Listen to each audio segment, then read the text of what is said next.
ये हूँ औपदा महोत्सव पोस्टर देखिपे सांग मैंने आउ ये हूँ आम औपदा मार्केट।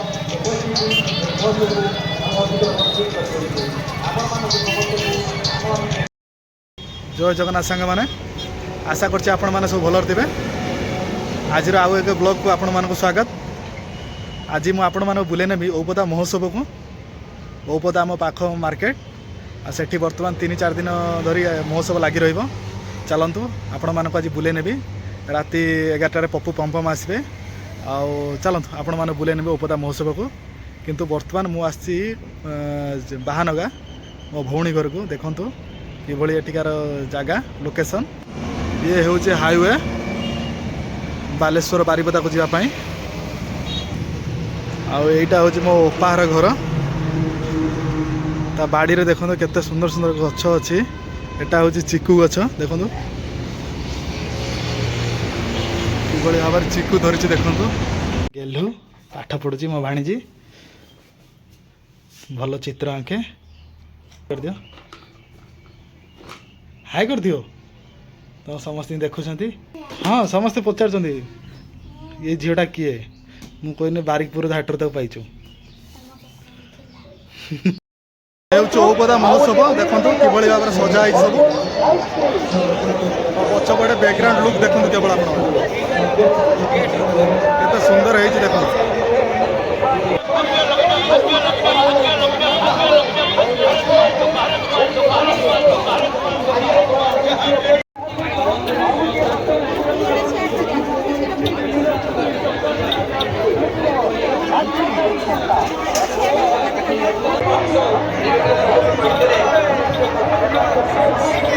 मैंने डिमांड है गोटे 12 बजे खाए मो भौणी कांगाली करदेवे आज मत। चलो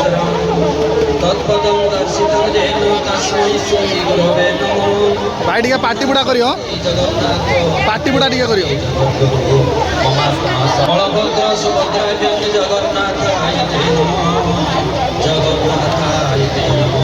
देखिए तो बहुत सुंदर लगुच बास्ना भी भल आसी देखा जाऊ खाइला पर जना पड़े कि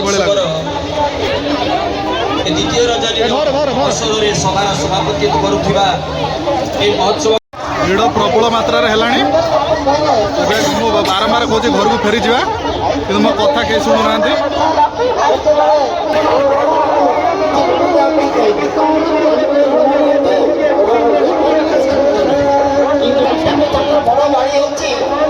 आज पप्पू पम्पम आसो किंतु आम से समय रही पारूनी जिते जल्दी हम पलैबू।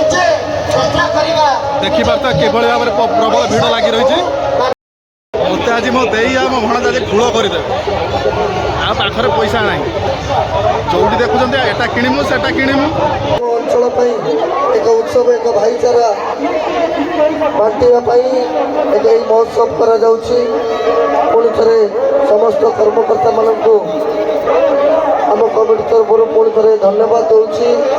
आम महोत्सव को आसुवा समस्त व्यापार अच्छी ये मेला ठीक उत्सव ठीक महोत्सव कथा पढ़ला बेले तार खर्च को देखला बेले आम मन कहीं टिके खटका आसे।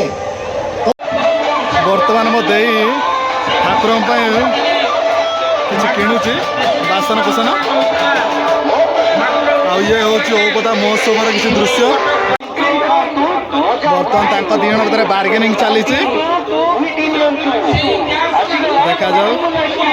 एटारे बाम्बू बिरयानी आटार चिकेन कबाब मिले देखिपे। ये हूँ औपदा महोत्सव मो आवाज क्लीयर आसुन तेणु आपण मैंने एडजस्ट करने। ये आमर पूरा गरम गरम छणा जिनस मिलूँ देखिपार तो एकदम फ्रेश। आंक माँ पुओ भितर चलती झगड़ा मजा आसूँ भाई बुलिया ये गहली धीरे धीरे बढ़िबार लगी। बर्तमान सुधा बर्तमान आम टेस्ट करवा पूरा गरम गरम अच्छे खाई सारा कथा देखिया कि लगुच। तो माँ पुअर झगड़ा सर आज बर्तमान सुधा भी शॉपिंग करवा सरी ना कि मो पकेट खाली हो गला देखा जाओ केते समय चलो ये शॉपिंग।